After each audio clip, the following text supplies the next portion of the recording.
IHP Média, la chaîne qui vous édifie.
D'ailleurs, une année là, ça fêtait le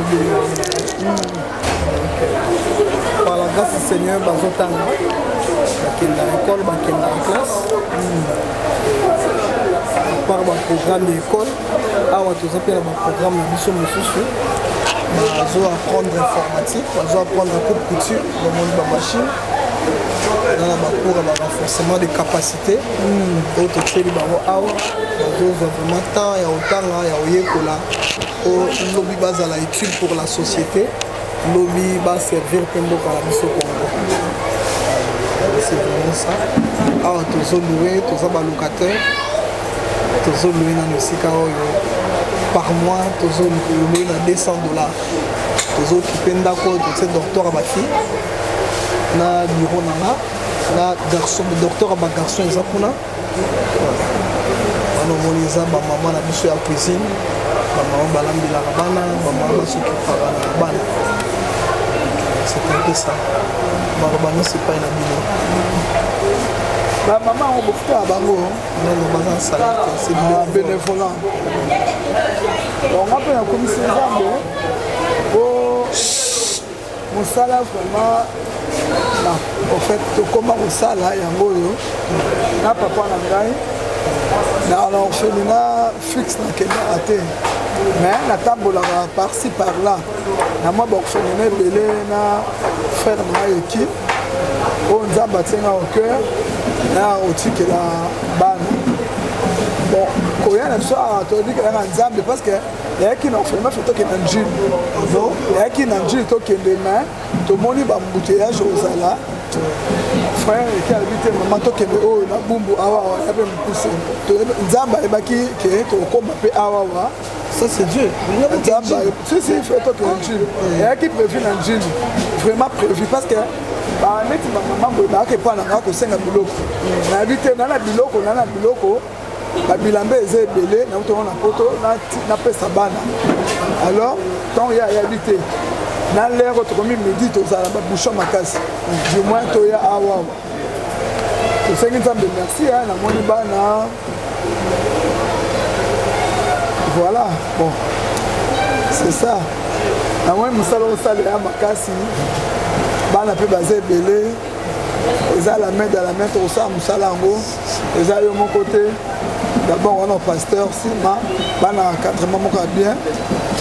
Puis ouais na moi il y a peu l'essentiel bana on ba ko la po bana besoin ya maman na papa Là, on a oh,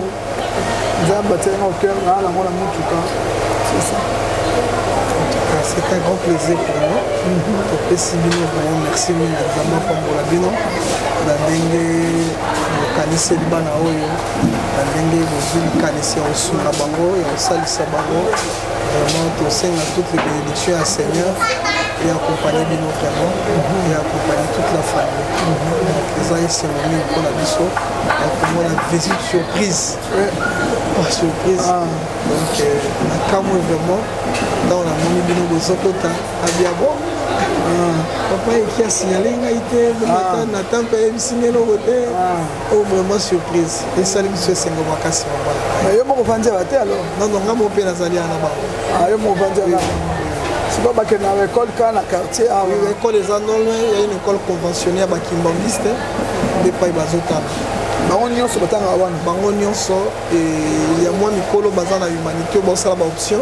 Les bazana moi différentes écoles mais non ici dans le quartier. Quand il y a une tazama musique, on a une caméra. Il y a une académie de beaux-arts. OK. Il y a autant d'artistes à l'ingama au dessiné. Voilà. Ça là nous se zoomons à Abba dessin. Même pas portrait dans la rue. Oui, oui.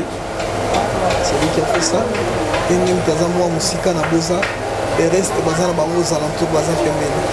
Bon papa na resto ba msusu bazaka ba orphelin bete ba bois biso ato garda ka orphelin on fait nous biso particularité na biso za ka orphelin to garda ka orphelin ba enfant abandonné ba enfant bazana ta msusu famille rejetée wana bana bisika msusu bakendaka na bango na bacentre mosusu mais awa eza uniquement orphelinat c'est-à-dire ceux qui sont ici baza baorphelin bano bazangi baparent parceque bana bazangi baparent nde baza awa famille rejetée baboyi famille rejetée papa akufi mama akufi moto akozwa bango aza te nde yo ozwi bango bete babwaki bango na balabala nde lokoti bango bendeni. Voilà, la plupart des cas ya bana bazali awa tozwa bango mingi na nzela ya ministère affaires sociales. OK. Parce que yende to travailler na bango en collaboration.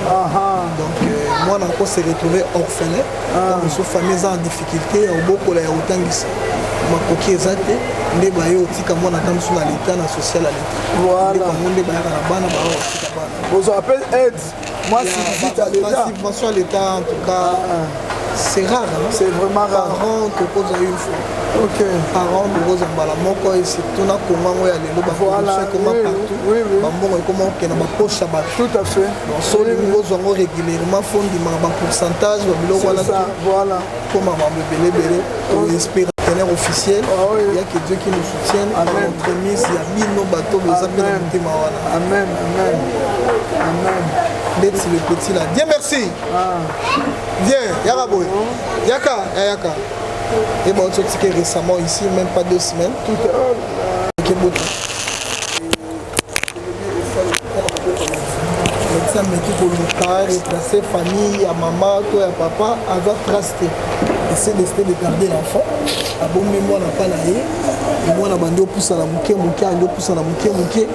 c'est ainsi tant que l'objet l'ongolais l'hôpital, mais maintenant, on a moi, c'est un petit problème. C'est qu'un mois, on a côté incompréhension, mais le docteur c'est le stade qui est moi dans l'état. Dès qu'il est moi dans l'état, mais l'état qui a dit ça. Récemment, on va des semaines. Azar santé qui toko. Vraiment, santé qui toko, moi, on a le peu courageux.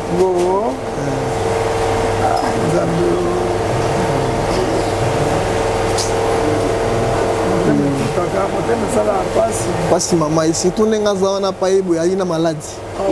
Tu connais les peu communes mais jusque là suite mais maladie à moi les il y a les bosses opérants qui musos yepé tu peux découvrir peu kazana hernie voilà c'est le bébé qui a une année.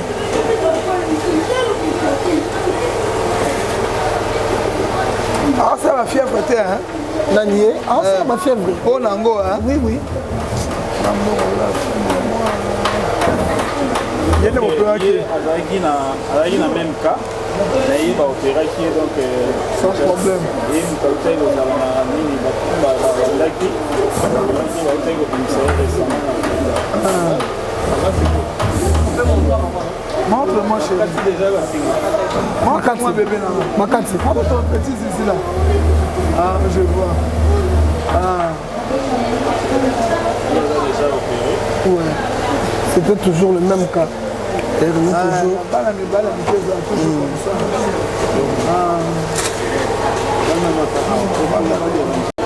Toye bien côté. Hein? Ngaso na na moi loko, il faut na lukaye kaka. On est net à na ebila na côté. Moi il faut lukaye qui ya yebi moi au sungata, hein? Toza ba mama, to na bana, to comme que na moi ba koko ba AJOP. Du moins on za ma pesi to kabola on peut ba bango ba soa. Na za ka toucher mingi na bano. Ça a vraiment pas si amitié, on a besoin d'affection à maman, boyer, nanzoto, bon. C'est pas quoi la gare ou ça va soda, pas quoi la gare bongo. Question moi connais la retour dans mon ming d'abord Félina. N'habiter ceux qui parents à l'égard de moi soit un beau colayer, attangisaye, après ça est vu meilleur. Bon, c'est difficile na bino. Ou bien ça rend adoption. Bon, soit adoption, soit prise en charge, tutelle. Soit tutelle. Adoption, bien parrainage. Voilà, l'ex adoption, commençons d'abord par l'adoption. L'ex adoption internationale, l'État a Pexang. Voilà.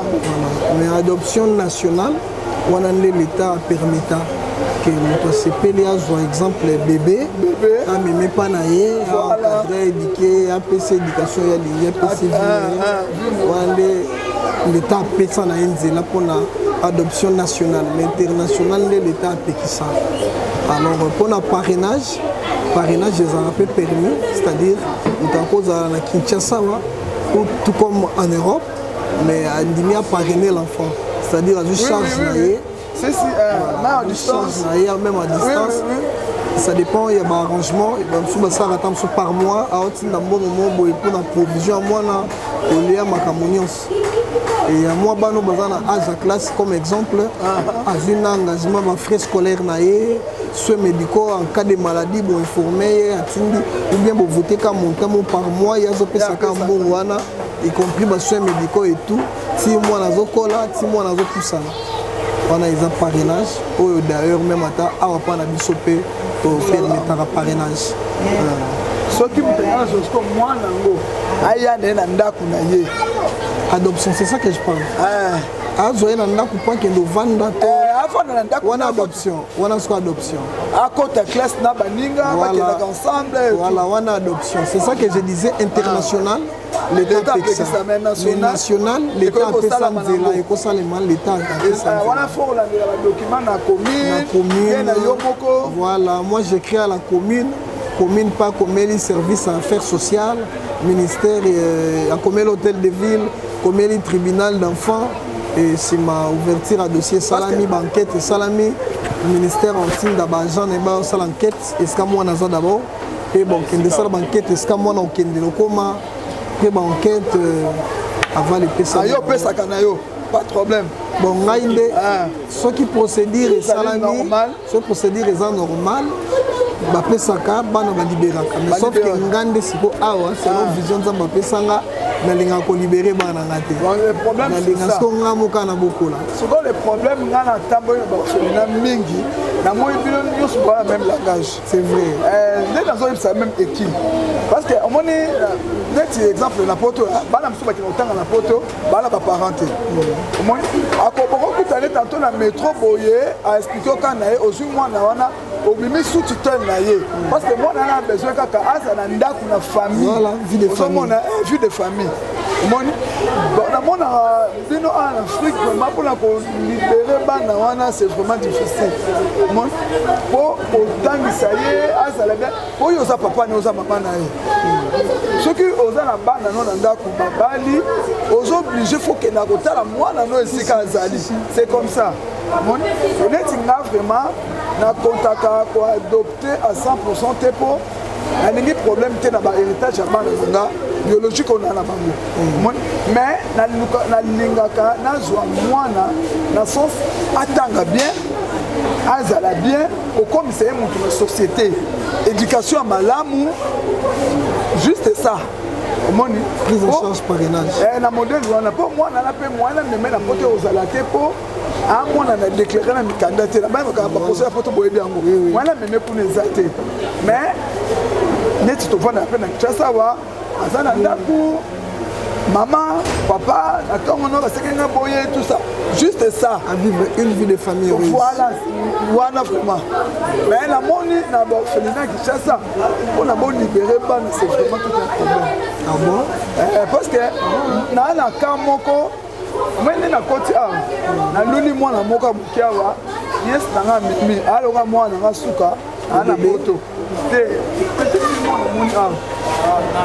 ana suka ba merci azalo o moi Daniela moi na Daniela na moni ba Daniela bonjour ozomona hein ya moi si ya moi si ko kape moi na ba moi si azaka Congo sikoyo soko lobi ke on a ça la procédure bakola na Daniela parce que Daniela tout le temps tozani na Congo wana poto ka monde na yaka bakola sika moko me boko pesa te bolinga te ote bana oyo ye wana monte babi aloka Daniela po moi na pas ka bongo siko bino bolingi ko céder bana te. Ça dépend de la vision à Moutouna. Comme je le disais, moi j'ai ma vision. Bon, ça vision mon nom est banni à Moussou. Évitez bon. Sauf que il faut poser une question.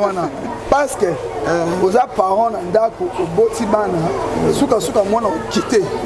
Okende abandi a salifine. Mais bino peut faut ça bongo. Na na ka na Moussou na Barumbu. Orphelinat mo za na kati a Gama na kati. Nete so ko bikote na Gama na kati. Alors, hein? C'est Maïsta. Orphelinat wana bon ngana na ndaku na avenue na bango. Na otonga. Siko jour moko na leki wana. Na mona petite fille moko 11 ans mwana na a troublé mutu na ma. Na sepeli na mwana wana. Na meki ko solola na ba boye. Na zo mwana wana mwana sepeli na moi c'est 11 ans. Oui, que maman n'a pas de et pourtant que maman n'a pas dit que le pont was un apôtre pour baby maman mais ba lingité parce que moi na le cas yoka ki maso to fanda ki boye akoma koye po nanga na senga bisha menga roso na muibité impossible pour mobile na olingate il faut so na zo yoko oza moi officiel oui que moi na kola semaine na ba photo moi na très joli et puis maman na même sangani na lobby bano yone baza awa mingi so ba comme na 14 ans ba kima ba to sa kinduma na cheta na condamner maman na bino c'est que musaba o sala nzambe bo sa normalité parce que soki mutu alobi azwa mwana o il faut potikaka ko mutu ana na ndako ko kola ele ko boko la bana ko mwana na zo sens ya vie boko lukele musala bo atangi bo lukele musala bo tieye ke bino bo boya so ce que mwana na kimi o perdre même bo se musala mwana musa so sala oyo poto mériter nango ouais monsieur misala papa yaki malamu na sa mokime soki mwana ke osala kindumba na bo maso wana c'est que bo sala le moni eloko na soki alingi azwa mwana ana possibilité na bika kotangisa mwana kolesa mwana faut bo seda mpe bana baso il faut bo fuwa makapo bana bakendeka yoza papa mwana certainement na moi ça le soit bala na poto kuna que l'état s'entend na kena ndako ne kotala aye na ndako les familles déjà bosali mais juste pour près ça va dans sens ya vie oui c'est vrai peut pas dans sens ya vie mais les facilité comme la 50 bana na ndako ouais et ça passe dans tout 50 yo dans 50 auto que n'a pas papa nani plus de 70 puis quand tu le pas comment ta santé papa est comment oui c'est que vous allez mouiller yo moko na ndako kuto gérer 11-10 personnes par rapport à il y a sujet où on a profité de l'occasion que tout na question moko pour éclaircissement parce que ndé toujours ça la boye image aux a balancé pasteur voie de sortie siko ya bana ezaka ndenge nini po lelo neti mwana soki abokwami awa au fur et à mesure azokola lobi akokola akozala toujours na orphelinat te voie de sortie ezalaka ndenge nini bosala ndenge nini mpo soki asilisi kovanda na orphelinat awa sorti na bango ezala ndeni.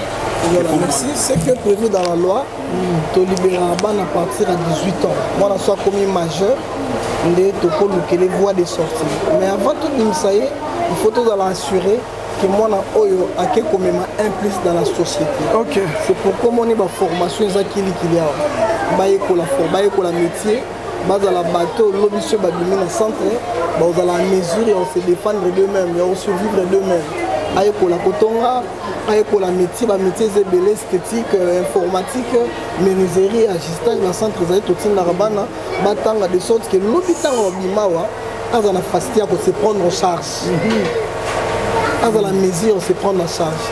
Alors à partir de 18 ans, ce ton libéré moi là, tout le monde a balabala. Balabala. Comme on a une famille d'accueil, nous avons une famille d'accueil. Et si moi à cause de chance, il y a continuer vie naï. Sera se sentir responsable. Il y a libéré à l'âge de 20 ans. Première promotion. Il y a sa première promotion. Il y a la garde qui est à 20 ans. À partir de 20 ans, le quoi est collé kokumba la moni musato la kisaki en kumba mitoka. A école kokumba, il est mon comme moni responsable de la 20 ans bien que le foot est là c'est bien ça la vie naï. Aujourd'hui il est chez lui. Ah bon mais ce quoi bala. Il loue sa maison, il a une société, c'est là où il travaille, à Salle Moussa, il y a un salaire, il s'organise petit à petit. Et si on a un collègue qui a préparé un mariage, il aurait cassé le mariage, il a un confinement.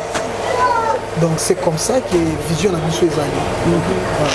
Donc, si on a continuer la question, à partir de 18 ans, vous avez une idée de accès à cette famille d'accueil et mon année pour libérer. C'est quoi, je ne sais pas, il y en a des gens qui Babandi peut-être Coco l'ensemble ont la même vision. Qui est comme on a 18 ans, il discrimination plus par rapport à ceux qui c'est pas une opposition, une imposition qui a changé vision mais du moins ba makanisi tozo pesana parce que bana so ba coller ensemble mususu pe ba robo sana ke auto kutana na eboye donc ils peuvent commencer ya au monde quoi ils étaient déjà ensemble donc moi na biso ya na biso leki na biso et que tant mususu ba yeko kutana à l'âge de 18 ans déjà mutunyo surtout à mature ayebi mususu agolo ba egoza na 18 lo mwana kuna yo ba bazwa na ofeli na ego koma na marque mo net ya discrimination ceux qui bana oyo ya place oyo aye famille d'accueil baza mature teto baza na bazangi discrimination parce que ça arrive ya moni sikoyo avant to libérer bana totalaka quelle famille totinga mwana totala esika mwana okendela tolinga to s'assurer que esika mwana okendele mwana ozala bien ozala l'aise famille wana mpe bakoyambe lokwa mwana bango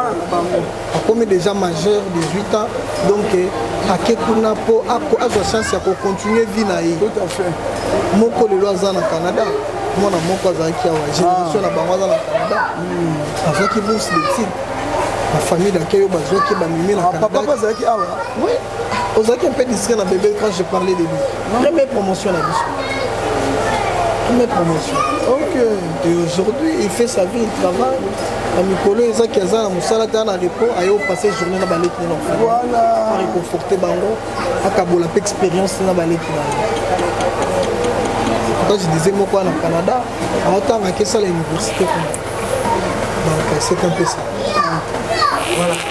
Merci beaucoup. Je pense que tous les mois, la précision surtout et pas il y a pasteur Moïse, maman Yuyu, qui rendre une visite, une visite kaka ya koluka ko la question na ba réponse té a bonisa quand même quelque chose au la koki ko kabola na bana ndenge toloba mikonyo surtout na ba bazota la biso peut-être lamba moko bo ezala rawana beaucoup déjà au monde a geza sous utilité mais tant sous na côté moko ezana no utile donc ce peut go réserver yango na ba na moi ba place moko et ensuite ce qui est boya pe boy et aux amalam tam soupe boza na biloko ebele bo mona ndenge ya otinda ngote possibilité mususu ezavanil vous pouvez contacter pasteur Moïse ne fils que monta ya ballon ba ballon mususu ya lava de 12 à 15 ans. Tout de Yabana, oui, vous sommes ballon, on a bafungoli pe na orphelinat, pasteur, ça ils a pas possibilité. Donc monter ya ballon et koipe ko sala bana na biso oyo, bala zoapé, moi ba vêtements, ba nini, tant mususu au monde bon. Carton oyo na tinda ngo e kokuté ti komaka, mais avec moyen moko boyer et qu'on peut faciliter bana wana ba zupe logo ezala toujours kaka na moi logo na yo yango mama yuyupe akanisaki aleka awa na moi oyo ya mona na kinango. Je pense que c'est le moment oyo to ko sala remise wana. Voilà, chers amis internautes, vous êtes le bienvenu dans votre émission Shot News avec Eki Bumba, votre humble serviteur.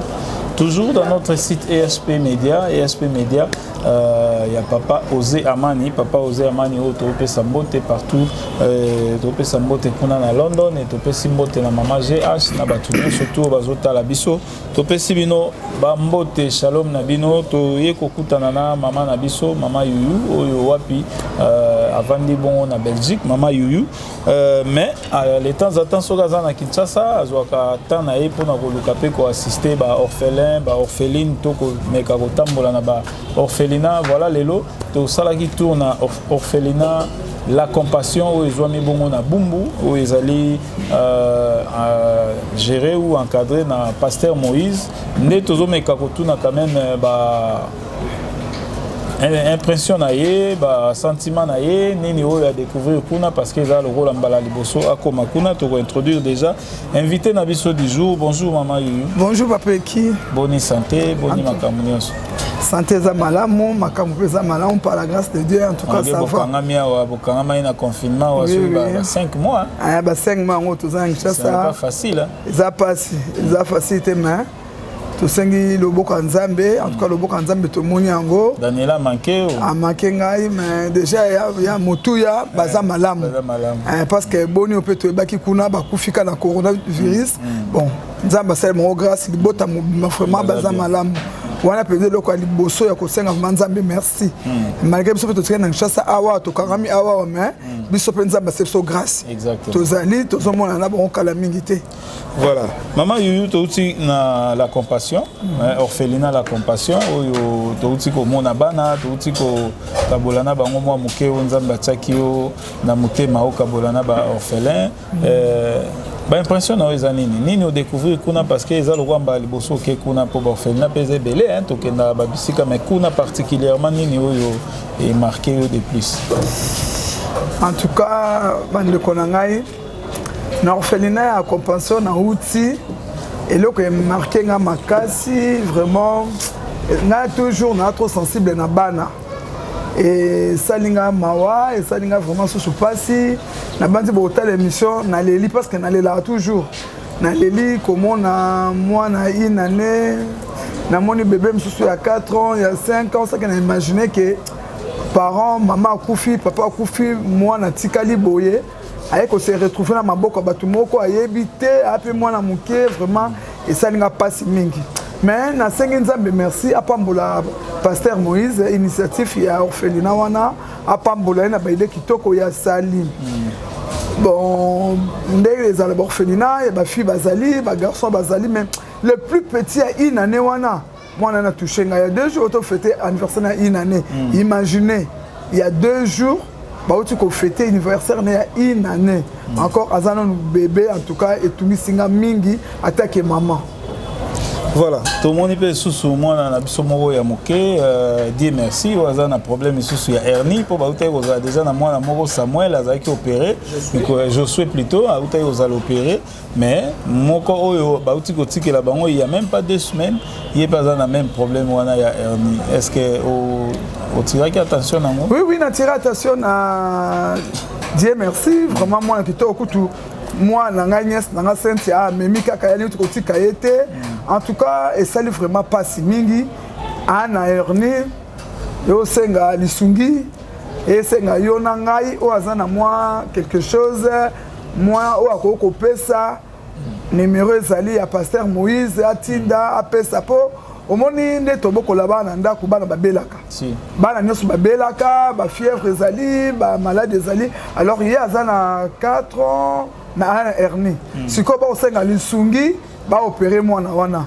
ndeko maman ndeko papa oyo za musika eza na 4 ans azana moins de 4 ans azana moins 2 ans 3 ans 2 ans 3 ans OK alors ana ba 3 ans ou 2 ans na mwana muke ndeko maman ndeko papa wa kolonda émission oyo na bandi tozo le tout le temps émission en tout cas émission mito sala ezaka pour ya orphelinat ezala émission monte ke na hôtel makana sala ka pour na ngayu non ezaka pour na aide rappel to sunga orphelinat to sunga bana bitike wana tala mwana na Dieu merci azan hernie ba lakisi yango boko mona yango pe bino mona bilili boko mona yango en tout cas bande ko na ngai 50 € na yo peut-être ko botelo 5 millions yo yebité 100 € na yo 20 € na yo maman salisa bana bitike to kima na bana bitike na sepeli parce que yo poza la kuna na poto tamsu maka mususu ya la mona ngolo kwa neti oyo ba créer kaka te mais yo moko za sur place au moni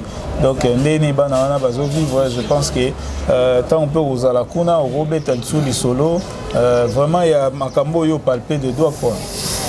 En tout cas merci papa qui vraiment na motuno tuni bana na orphelinat il faut y bango déjà un bana ba vivre à 100% ndenge balingité yali ba circonstance ya vie ndenge bana na ba komela ka wana ndena otu ko sa promoteur wana bato babokola bana eza banani ezali yo mutozo landanga ezali ngai ezali na promoteur wana biso nyonso tu wana ndeto ko tia la main poto sunga bana wana moni lokola oyo ya Dieu merci azala 3 ans baza opérer hernie na moni hernie ndenge za ko vimba ndeko na ngai papa na ngai mama na ngai na supplier bino o azana 10 € na ye numéro ya papa Moïse eza na kati ti apola ko sana elanga nzambe parce que Dieu merci azana 3 ans imaginez ozana bébé na 3 ans na ndako eza na Angola eza na Europe eza na Asie eza na Amérique otika mwana na yo la maladie te soki le mwana na kufi ezali perte na biso surtout parce que tu es bien venir na lobité ndeko mama papa parce que tozali bless bozali to sunga musala ya nzambe to sunga Dieu merci ngai yuyu na bandango nazo sala na musala nzambe na kosala yango na tambula na o nzamba pambonika loko ezali ve nebisaki nzambe makolola na Kinshasa il faut bana wana bamela ta mai na nga ta ya 100 francs faut bamela yango nde na kosala rappel na bandeko na to ya musika tokanisa ba orphelinat oyo eza na Kinshasa tala na moment oyo ya confinement na Kinshasa na bandi boyoki yango difficile ezali awa difficulté de ce côté awa bana bazolia nini bako vivre ndenge nini bako liaka na poche ya papa moko na nzungu ya mama moko na saka mama moko en tout cas to sala musala ya bana wana. Voilà, merci beaucoup wana ezalaki juste komeka kozwa analyse ya makambo nyonso touti komona kuna na orphelinat et mama Yuyu apesi biso ba détail wana nyonso mama Yuyu eza na batu mususu aza peut-être na biloko mais courage ya ko déplacer yango ezali te ta mususu yo le temps à temps ya kana yo peut-être bakoyi ko contacter yo na niveau ya Belgique est-ce que vous peut contact na yo eza possible ngai vraiment papa qui na sengi merci na émission na pe na mutuna na yo omoni pona ko salisa mutu ngana ko loba note ngabi kamata OK église soit au front na ngati elangai mutu no soit yebi ke na église tant okendaka il faut to tia au front parce que le komami na Malachi 3:10 to ke na église maboko pambate eza lokola lelo oyo na Kinshasa biso to na poto to yebi souffrance eza na mboka oyo exactement soki papa no na mama no bana nzala bongo mano ya bitike bana au secours te ozanzala ndenge nini musupa lo parce que mama ne talingai mususu lo babo parce que ya yebi nzambe te neti biso to yebi nzambe to yebi que au secours de veuve les maris de veuve les pères des orphelins za Yesu Masia yango moni biso to kima na biso kuna vome ke dazwa 1 € na ngai na bwaka ngo na elanga ya nzambe na bana na balia soki mutalingi adresse au monde na sima ya caméra na sima télévision akoyo ko benga bete papa eki apesi contact bete mo pasteur Moïse mususu to salaka la mbala mususu wana mbongo banda okide pa ya papa na selembango papa ekoma alors mutako sala bopo toza batu ekokoma na maboko na ngai on apesaka mwasi moko boye mbongo ekoma te biloko ekoma kate alors pour la combattre la moi dignité na nga du moins que na kombo ya mutu wana eza wana na sima ya milili alors nde yango wana bobengi ye contacter sala musala na yo chaque fois na sala émission plus 5 ou 6 7 fois on a sala émission na zo beka liloba moko nazaka koloba liloba moko tosunga ba orphelin tosunga ba veuve tosalisa bango et apportera nini pona yo en tout cas ngai ezali eloko moko et apporter beaucoup et ponanga en tout cas na koloba makambo na mona la vie nanga na ko de terre na télévision te na ebisio mutu mususu so aza pembe na ngate akoloba bi mwana mosa na kisi OK parce que na ba ouverture moko non mona te na mona susu loko ya passe na sa mokilo ezate biloko no surtout so na la besoin loko bona facile na lobi na ko sala loko yo sima na sali yango nzoka nde nini bolamu na ngai oyo misalo na ko sala nzamba zo fungolela ngai to uti kuna bana ba prier bana mike ce qui nous a moqué le sang même sur la mikolo te banana Dieu merci na 3 ans moi ça peut moi mon ken na memeli au franel ana une année nzamba ali kola zotala wa zole saitike nzamba ali kola zomona bon eloko ninga na ozala obstacle ko telemelanga ce qui nzamba fungoleli nzela alors nzamba ko fungolelanga banzela kaka. Voilà, totuna yi motuna wana pona yo poza na ndaku yo poza place ozotala oye ba ete eza en 20 ko kende ko sunga ba na bitike to ba veuve ezali vraiment en 20 ndenge bazoloba ko laisse moto azo pesa orphelin azo laisse orphelin aza ko defisa nzambe. Alors tala sikoyo bato bazana ni mononde baza mal à l'aise parce que ba moni obongo siko yo kotini ngo wana nzambe yebake okozala toujours récompensé d'une manière ou d'une autre. Voilà, to komi na suka émission na biso pona mokolo lelo to ko botali déjà ba image de to utaki kuna et puis to ye ko sala moi synthèse muke awa vraiment to komi na suka ya émission na ebité maman est-ce que un mot à dire na bandeko nyonso bazotala ou bien déjà c'est bon peut-être moi salutation Daniela zotala pe maman bien que bientôt zoya papa pasteur kuna bokilo azotala yo. Ah oui. Bon, en tout cas, on a souka, on a toujours que batu oyo, bakota l'émission oyo. En tout cas, et ça là yo, et que dépendant droit au cœur, hein, et quand tu appelles à mon thème. Ce qu'on joue à bilamba bébé dans souka ana oyo la taka sous souté. Est-ce que maintenant on imaginer bilamba Daniela l'angé fondé qui a 2 ans 3 ans awa na kangi ango nzo ngande zaki na mutu azana besoin nango. Moni ezaki na bébé moko aki na besoin nango na memi bilamba mwana lati quand même na kumisi nzambe na ozo biloko wana obwaka noka na sac poubelle ekei nango non bandeko basi bandeko mibali o boko talanga na États-Unis na Canada na Afrique du Sud na Belgique na Suisse na Londres na Hollande kanga poubelle bilamba wana ko bwaka nango te okomona ka numéro ya papa Moïse na orphelinat to uti ana bumbu kamata ngo tinda ngota na conteneur tinda ngona bato basa conteneur ekokomela bango bana wana bana besoin biloko wana ba machine à coudre oyo tozana ngo to yebi ngona poto bana ngo besoin ba ordinateur tozana ngo besoin en tout cas bandeko na to sunga na biso musala oyo ezala musala oyo alifuti ya nzambe ezate à part ba misala oyo mutamokilo ko salele nyonso to arondima yote du moins que opesi bana wana na pesa bino prix 5 à l'osso 5 kilos, c'est on a $25. On a 25 kilos. Ouais, 25 kilos. Il y a 50 kilos, c'est $50. Au cas quand on regarde ça, $100 est égal à soit 80 €. Au sommet, 4 5 kilos. Banana bakolia. Mbongo no wane ko ganga na misala malamu yo salaki.